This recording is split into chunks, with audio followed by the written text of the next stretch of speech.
Assalamualaikum warahmatullahi wabarakatuh. Halo semuanya, di sini kita akan mempelajari tentang tahapan pembelahan sel meiosis.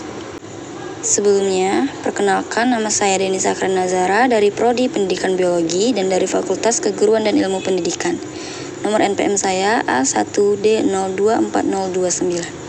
Pembelahan meiosis adalah pembelahan sel yang berlangsung dalam 2 kali pembelahan dan menghasilkan 4 sel anakan. Masing-masing sel anakan ini mengandung separuh kromosom dari jumlah kromosom induknya. Pembelahan meiosis terjadi pada waktu pembentukan gamet-gamet. Meiosis dari bahasa Yunani yang berarti berkurang adalah salah satu jenis pembelahan sel yang terjadi pada organisme yang bereproduksi secara seksual untuk memproduksi sel gamet seperti sperma maupun sel telur. Ciri utama dari meiosis adalah prosesnya terjadi dalam 2 tahapan pembelahan. Tahapan pembelahan meiosis terdiri dari meiosis 1 dan meiosis 2, masing-masing dengan tahapan yaitu profase, metafase, anafase, dan telofase. Kita masuk pada tahap meiosis 1, yang dimulai pada tahap profase 1. Pada tahap profase 1, dibagi lagi menjadi 5, yaitu liptoten, zigoten, pakiten, diploten, dan diakinesis. Berikut ini ringkasan tahapan dari profase 1. Pertama ada leptoten.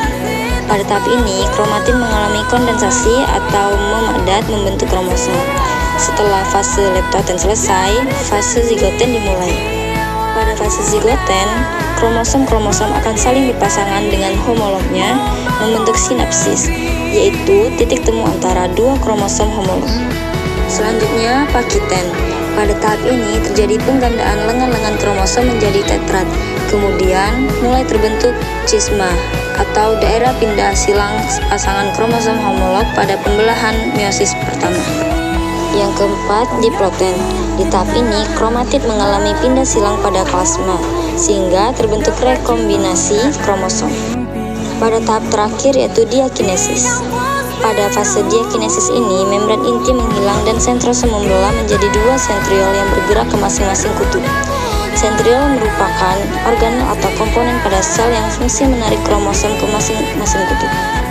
Selanjutnya, pada tahap meiosis 1 itu adalah metafase 1.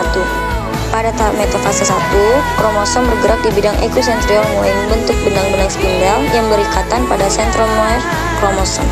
Selanjutnya, tahap anafase 1.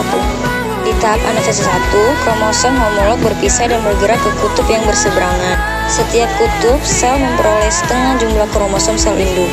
Pada tahap ini, terjadi pengurangan atau reduksi jumlah kromosom akibat dari pisahan kromosom homolog. Pada tahap terakhir meiosis 1, yaitu adalah telofase 1, di mana inti sel mulai terbentuk, lalu sentriol kembali menjadi sentromer, dan terjadi sitokinesis atau peristiwa pembelahan sel tahap akhir. Selanjutnya, kita masuk pada tahap meiosis 2. Meiosis 2 ini merupakan tahap perbanyakan sel anakan dan tahapannya sama seperti pembelahan mitosis, di mana tahapan ini kembali dimulai pada tahap profase dan juga bisa disebut dengan tahap profase 2. Pada tahap profase 2, dimulai dengan pembelahan 2 sentriol menjadi sentriol baru. Setiap pasang sentriol akan bergerak ke kutub yang berlawanan. Kemudian, nukleolus akan lenyap. Kromatin yang ada di tahap ini masih memadat menjadi kromosom. Selanjutnya, metafase 2, di mana kromosom bergerak menuju bidang ekuator. Sentromer terikat oleh bidang spindel yang berasal dari sentriol. Selanjutnya, anafase 2, di mana pada tahap anafase 2, benang spindel mulai menarik salinan kromosom. Kromosom berpisah dan bergerak ke arah kutub yang berlawanan. Kromosom tetap berupa haploid. Dan tahap terakhir pada meiosis 2 adalah tahap telofase 2, di mana masing-masing kutub memiliki sebuah kromosom yang haploid.